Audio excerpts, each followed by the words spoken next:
How's it going, ladies and bruises? Up, Bobby Sixkilla, and welcome back to Route W. Remember in the last episode, at the very end, we dropped dead once again because I put our own character's skills up too high, specifically to pass the last one that we died on, but we have to bring him down again so that we can get through this bit.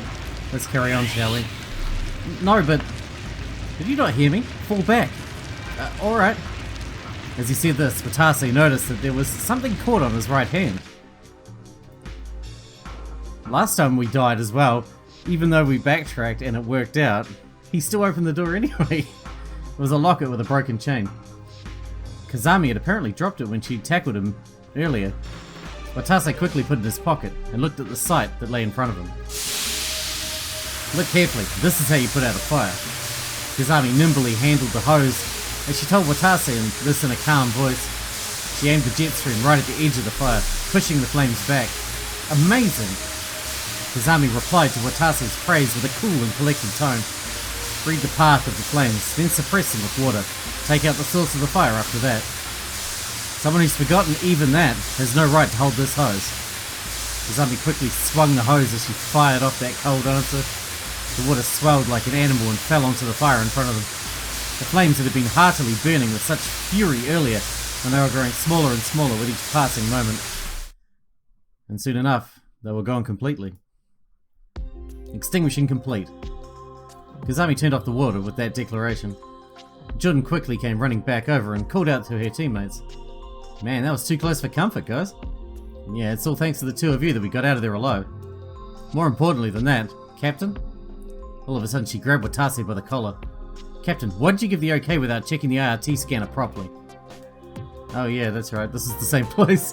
I'm sorry, I was just thinking about how badly we need to find some ADs, so I got impatient. Impatient? You screwed up because you were impatient? You think you're fit for this line of work with such naive thoughts like that? You won't be able to save the survivors like that, to say the least of keeping yourself safe. Sorry. And why did you obey my orders right away? But I felt like I had to protect you right away back then. Protect me? Please do not get so conceited. It might have been a different story if you were your normal self, but you don't have that strength as you are right now. Something in Watase's head snapped at those words. Don't be so harsh, I'm trying to help in my own way, the best I... In my own way? Kazami's eyebrow twitched as she said that. She then grabbed him by the nape of his neck and pushed him against the wall. Do you seriously believe such naive thoughts like that will be enough to keep you alive in this place? Wanting to do my best in my own way or try as hard as I can means nothing out here. What you need to survive is the composure to choose and take the right actions. We didn't come here to die a pointless death, we came here to save lives. Back when we found Miss Yuri, you tried to run into that fire even without considering your own abilities or the danger of the situation, didn't you? That also most likely stemmed from you trying to save Yuri in your own way. However, someone who would throw away their life to save survivors is no hero. Just a fool. So you don't remember, those are your very own words I'm quoting here. If you've even forgotten something like that, then that makes you no different from a civilian. Watase couldn't say anything to that. He felt like he'd been handed an epiphany of how utterly powerless and foolish he'd been. He hung his head, crestfallenly, and let out a feeble reply. I'm sorry. I put everyone in danger because of my own careless actions. As long as you understand, that's good. But please make sure you never forget everything I told you just now. Kazami let go of Watase's neck and said that. It was then that Jun nervously cut in. Lieutenant, it's not the captain's fault. Any other day and he wouldn't have this problem. Yes, you are correct. Normally he wouldn't be the kind of person to take such rash actions. Those words pierced Watase's heart. She was right. The Watase Kasasagi of today was completely different from the normal Watase Kasasagi. So he wished that he could, at the very least, learn from his past self. Hey Tachibana, exactly what kind of rescue worker was the normal me like? Let's see, you were calm, intellectual, and extremely cautious person. Sounds more like a coward if you ask me. Don't be ridiculous. You're an intellectual rescue worker who always made rational decisions no matter what the crisis. She's right. Well, okay, you're a bit of a hard ass, but your logic made sense. So that's who I was? If someone as competent as Kazami was praising him this much, then he probably really had been a truly superb rescue worker. That thought alone made him curse his current self's incompetence. Okay, then I'll make sure to put safety first from now on, my own included. Yes, please keep doing that until your old self comes back. Then that's enough lecturing out of me. Let's regroup with the others. Kazami gave that order and started walking again. Watase and Jun followed behind her. His burnt left hand still ached under its glove. God damn it, how pathetic. It's only yellow, we should be fine. Watase thought over the situation. The normal Watase Kasasagi would never have screwed up as badly as he had just now. And what kind of relationship had he had with Kazami, his lieutenant? As he thought this, he suddenly looked at Jun, only to find out she was looking at him too. Wow, that's quite a look you got there. Jun said that to Watase with a wry smile. That bad, huh? Oh yeah, you look real bummed out. Never thought I'd ever see a face like that from you. I was just looking back on how pathetic I am. Wow, you really aren't acting like your normal self today. You sound more like me. Like you? To be honest, I often find myself wondering, should someone as pathetic as me really be working in serious? Stuff like that. You know, because there are all these awesome people on our team, especially you and the lieutenant. Awesome people, huh? Sorry to break it to you, but I don't think I have the right to be called one of those today. Ah, come on, don't get all mopey on me, it's only natural. Well, with your memory gone all kaput and whatnot. If you start working harder than me, then I'll lose in a flash, no doubt about that. But hey, without your memory, I guess that means I've been doing this whole rescue thing longer than you now, so that makes me your senior. Maybe you're right. Okay, then let's work together and do our best as fellow newbies. And with that, Jun gave Watase a nice hard slap on the back. Has she been considerate of me? She may not choose her words wisely, but she's not a bad person at heart. I mean, she wouldn't choose this job if she was a bad person at heart, surely. Jun continued as those thoughts crossed Watase's mind. Well, you can't keep beating yourself up forever. I've got your back if you screw up. Just do your best and keep at it. Keep trying and your old instincts will find their way back, one by one. Thank you. I'll do my best to catch up to your level, so I'm counting on you until then, ma'am. Yep, just leave it to me, rookie. Watase and Jun broke out into a smile at that exchange. A strong feeling of reassurance broke through the clouds of self-pity covering Watase's heart. By the time Watase's group made it back to the inner ring, Ina and the others were waiting to greet them. Did something happen? I thought I heard an explosion or something. Well, you see, there was this backdraft and Watase informed Ina, Ukita, and Yuri of what had transpired back in the outer ring. Was there much of a fire in the outer ring? What's wrong, Mr. Ukita? You seem rather surprised. No, it's not that. Just thinking about how the fires spread further than I'd imagined. Damn straight, if I'd known it had spread that far, I probably wouldn't have gone myself and left you guys behind. I'm also to blame for what happened. Sorry, Mr. Ukita. Let's not dwell on it. It's more important that we make haste with the search, is it not? Then let's get moving on to floor B1. On the wait, what the heck? A puzzled look formed on Jun's face before she could finish her sentence. Hey, Miss Tsubakiyama, Mr. Ukita, where's Yuri? Huh? Taken aback with shock, everyone looked around them. But Yuri was nowhere to be found. Where did she go? We're blue, we should be fine. I don't know, she was right here with us a minute ago. I swear I had my eyes on her until just a little while back. Then she ran away, but why? I don't know, but this is bad. It's too dangerous to wander around alone in this place. Let's get to searching, guys. Yeah. With that, the five of them split up to search for Yuri. Watase decided to begin by searching in the direction of Area 2. There was no sign of Yuri there. Damn it, she didn't go this way?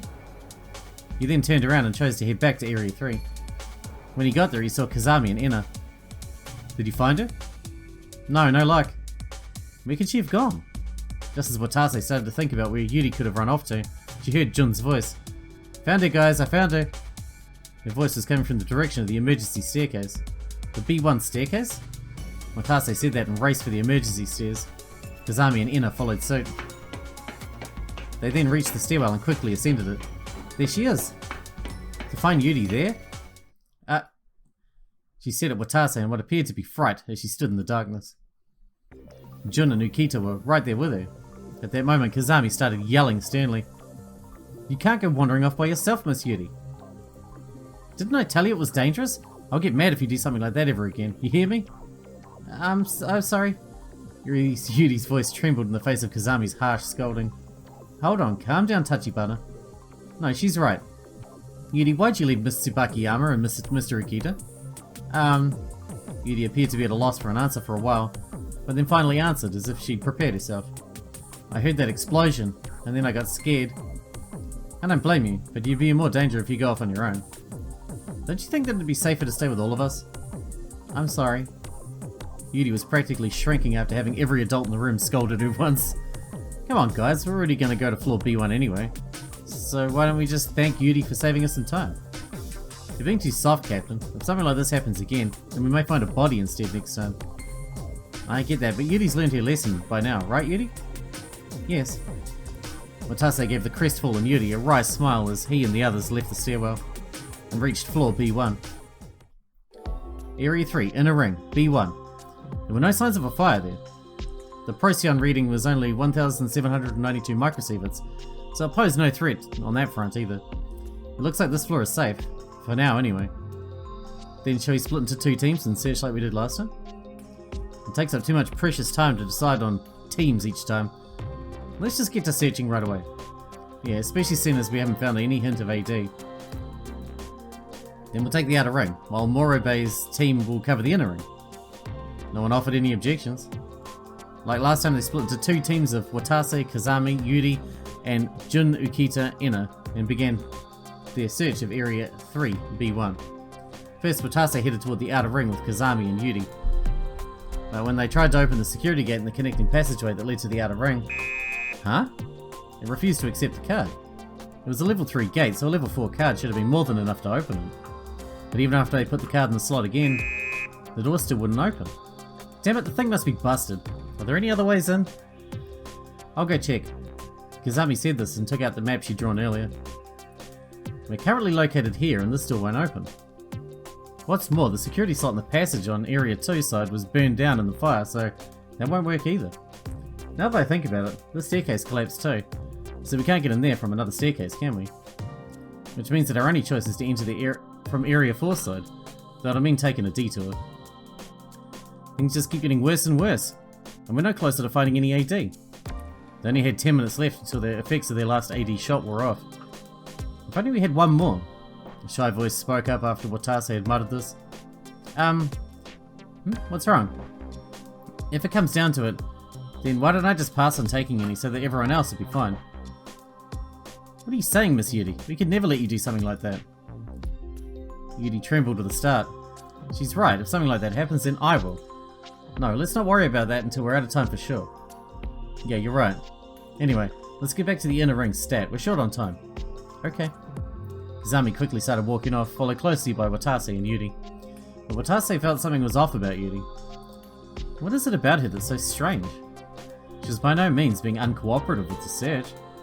True, she was very scared, but there was also a kind part of her that tried to put others before herself, like he'd seen just now.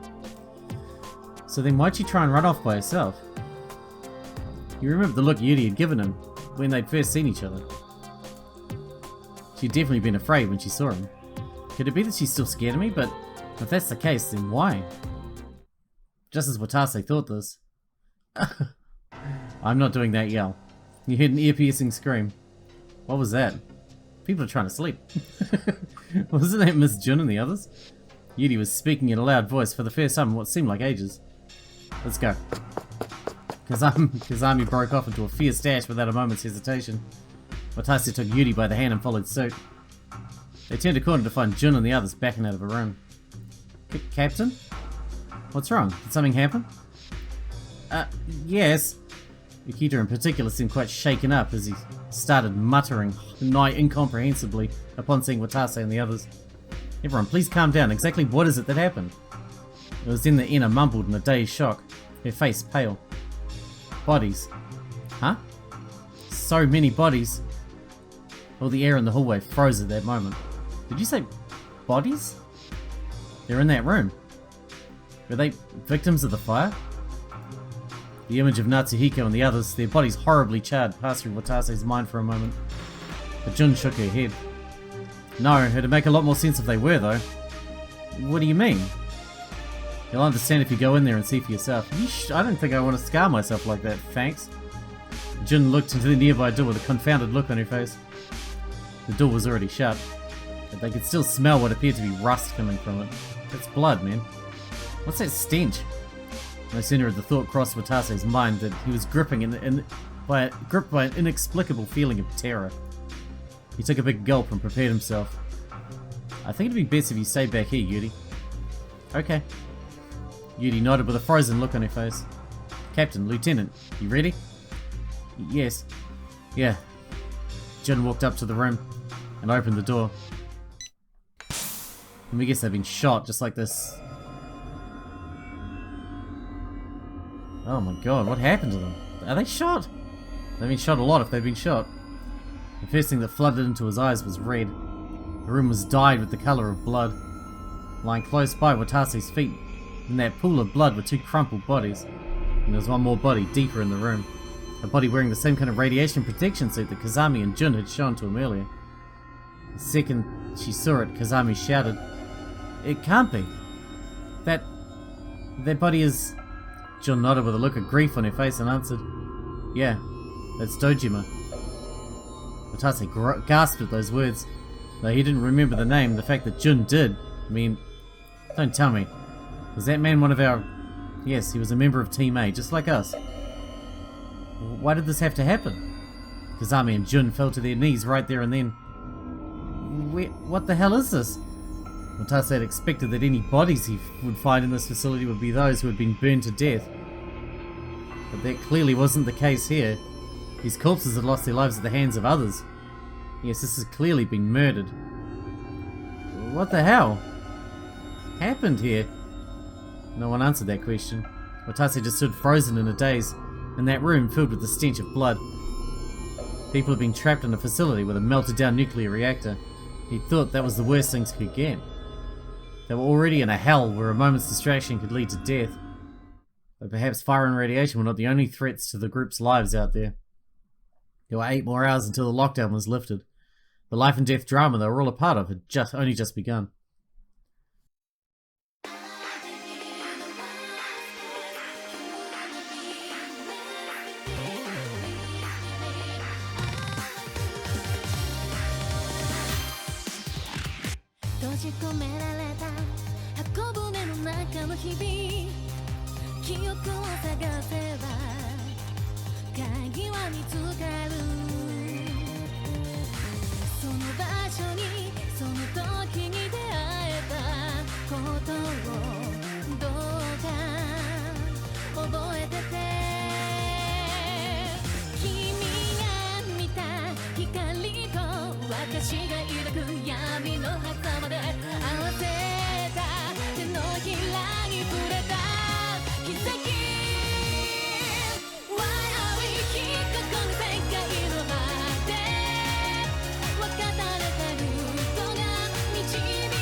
Well, I guess things are starting for real now.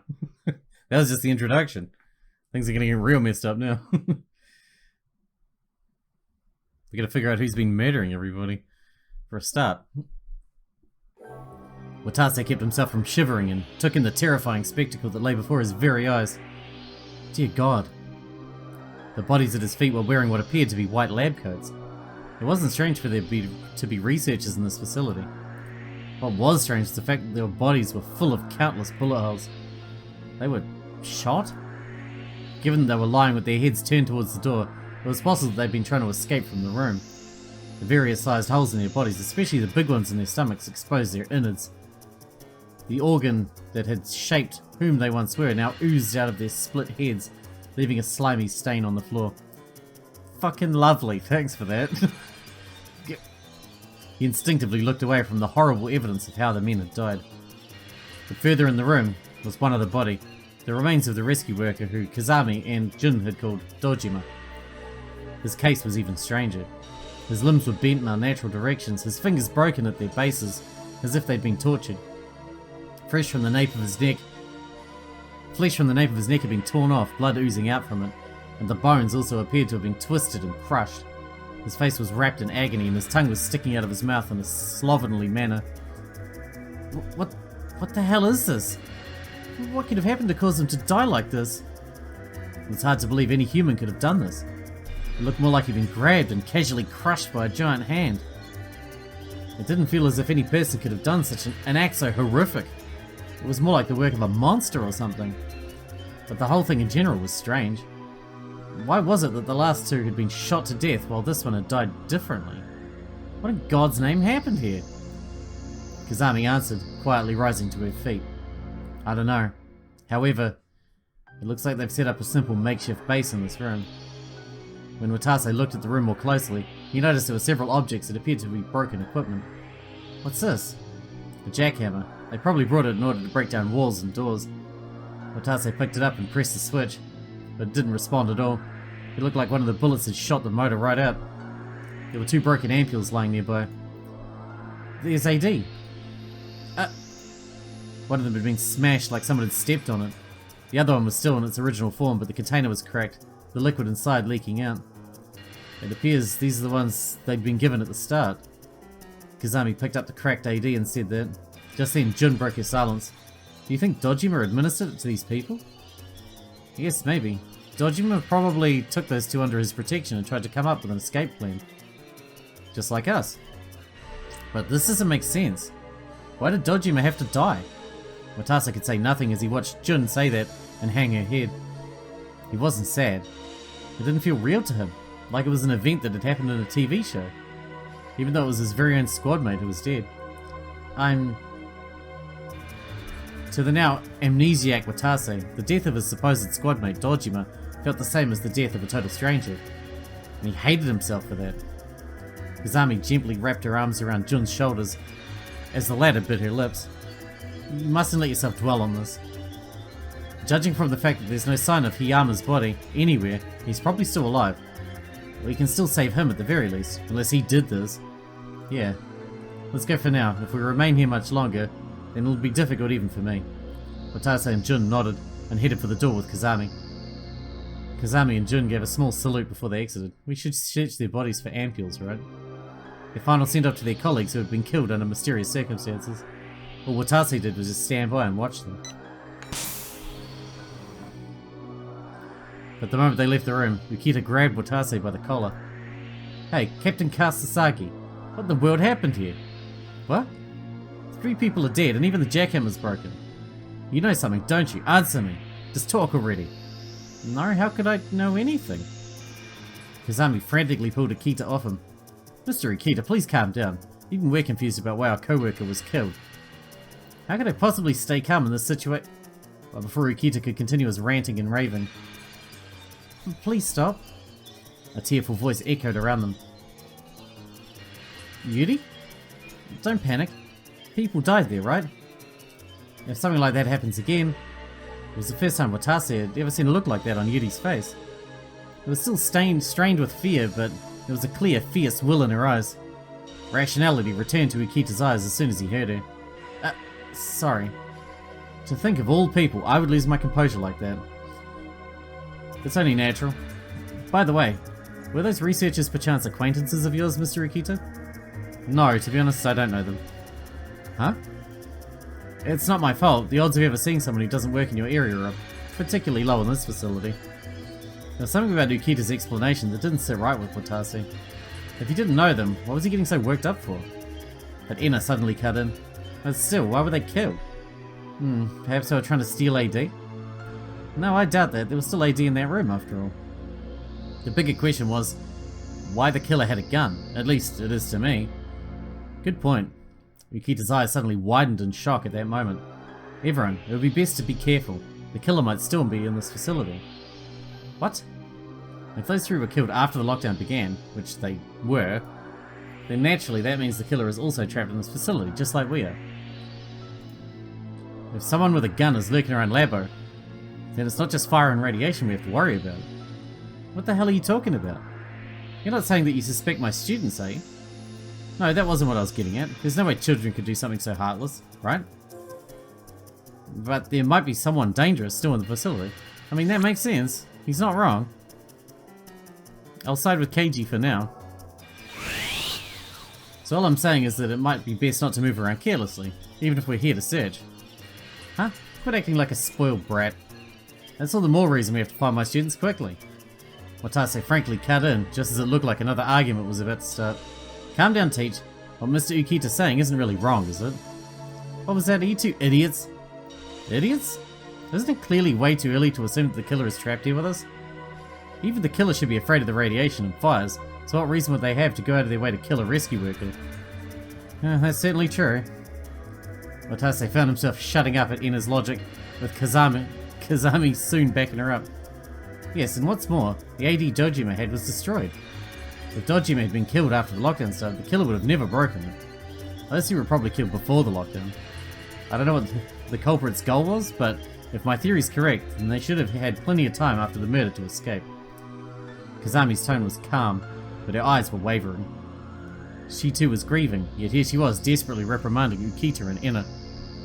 But I'm just worried about your safety as a member of this facility. Like I was saying, the killer's already escaped. We should go with that. But before Kazami could say any more, a beep suddenly echoed through the hallway. What's that noise? Oh, that's my watch alarm. I set it to go off when our last dosage of AD wears off. Taken aback, Watase checked his watch. The digital reading said 10:16 AM on it. I know there are some of you here who took their last AD less than an hour ago, but we should all inject ourselves now, just to be safe. I see. Then let's put this discussion aside for now and administer it to everyone. Yeah, these are our lives that are at stake here after all. Jun seemed to have come back to her senses, as she quickly distributed AD to Ina, Ukita, and Yuri. Ina and Ukita injected themselves immediately. This will keep us up and running for another hour, huh? Yeah. Ina and Ukita muttered that. But Yuri alone still hadn't injected herself for some reason. Miss Yuri, what's wrong? No, I don't want to inject it. You're still saying things like that? Very well, then I'll do it. No. You can't be so stubborn.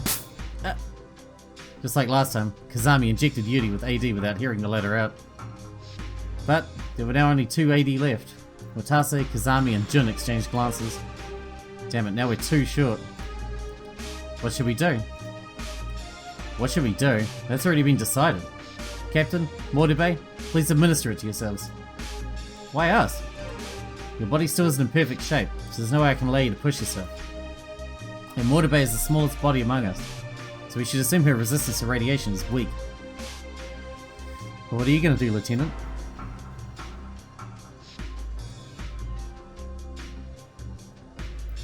Once Jun asked this, Kazami held out something to her and Watase. I'll use this. It was a damaged ampule that had been lying near Dojima's body just minutes ago. Only half of it still remained, the other half having leaked out through the cracks in the container. No, well, you're not seriously going to try keeping your body protected with only half a dose, are you? What do you think, Mr. Ukita? Well, let me think. If the drug's dosage has been halved, that means the effects should also be halved. Or maybe it'll only be effective for half the time. Honestly, I don't know. But you are saying it's better than nothing at all, right? Well, yes, that's true, but... Wait a minute. It's still way too risky. Jun showed her Procyon to Kazami. The Procyon's reading is currently at 2035 microsieverts. Not only is this level life-threatening as it is, but it's still rising. You know that. She's right, if the AD's effects don't properly manifest, then you'll be exposed. Then what do you propose we do? The fact remains we don't have enough AD. I'll be taking the damaged AD no matter what you say. But, no backtalk, Mortube. Kazami's angry shouts echoed through the hallway as if to ward off Jun's pleas. Oh man.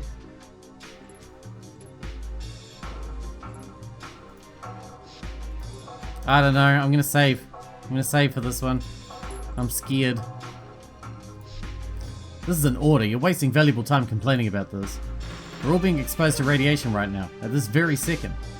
If you're worried about me, then please administer the AD right now and continue the search. Though he was overwhelmed by her menacing attitude, Watase still argued back. No, wait, I'll inject myself with a half dose of AD. I can't let a woman do something so reckless. Woman? Did you just call me a woman? Is that why you're trying to be considerate? Uh-oh. What did we do?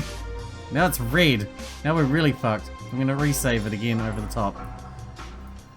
Please do not get so conceited. I believe you agreed to obey my orders when we set out, did you not? Then be silent and do as I say. Kazami glared at Watase, but he didn't back down. Just hand it over. Watase snatched the damaged AD out of Kazami's hands and ejected himself with it. What have you done? I had no choice. Taking it wasn't going to get us anywhere. Talking wasn't going to get us anywhere. Watase gave Kazami the undamaged AD and spoke. Come on, hurry up and inject yourself with this. You were the ones who said time is valuable. Understood. Kazami injected herself with the AD, as if she'd resigned herself. Jun quickly followed suit. Kazami sighed and then spoke to Ukita and the others. I apologize for causing you trouble. Now that we've all finished injecting ourselves, correct? Right. You're right. They were most likely still taken aback from seeing the altercation between the rescue workers. Ukita and the others were now quiet, like the fight mere minutes ago had never happened. Now then, with that roadblock out of the way, let's talk about our next move. Kazami spoke with a calm voice, betraying none of the anxiety she must have felt from her co-worker's death and the lack of AD. First of all, we more or less have completed our search of Area 3, with the exception of the B1 outer ring. However, we can't get in because the security slot is broken. So, we were planning on moving to Area 4 next, but are all you non-rescue personnel alright? Define alright. What I mean is, do you feel mentally fit to keep searching right after you've seen those corpses? Ukita and Yuri gasped at those words, but in contrast, Ena replied in a subdued tone, Of course I'll keep on going. I see, then come with us. But the killer could really be still lurking around. You're still on about that, Mr. Ukita? I get that you think it's too dangerous to move around, but if you want to stay here, then you're on your own. But if you don't move, you just might be waiting for death, right? She's right, and besides, we have no AD right now. To be honest, it'd be better to have an extra helping hand with the search. There's also Captain Kasasagi's health to consider as well. We should help with the search to ensure that he can get some AD as well. You make good points. Ukita reluctantly nodded. It seemed even he, with all his stubbornness, had realised how harsh the situation was. What do you want to do, Yuri? I'll come along with you guys. Yes, it would be much safer that way. Having everyone within eyesight would be best. Kazami then turned her head. She was looking at Area 4, connecting passageway. And let's head over to the next area. Fortunately, it appears that the security terminal is still intact. Yeah. And with that low voice, the group started walking off again. The group opened the security gate and walked through to the connecting passageway. And with that, we're going to wrap this one up here, because we're out of time for today. But it looks like it's time for us to explore Area 4, which is nice. Although we are running the risk of dying from radiation poisoning now. That we only have half a dose, and he doesn't even know what that's going to do. I feel like it's quite surprising that they haven't tested what a half dose would do, because they must have tested what's the optimal dose, right? To figure out the optimal dose for a single dose. Anyway, hope you guys enjoyed it. Thanks for watching. Thanks for checking it out for me, and I'll see you in the next one.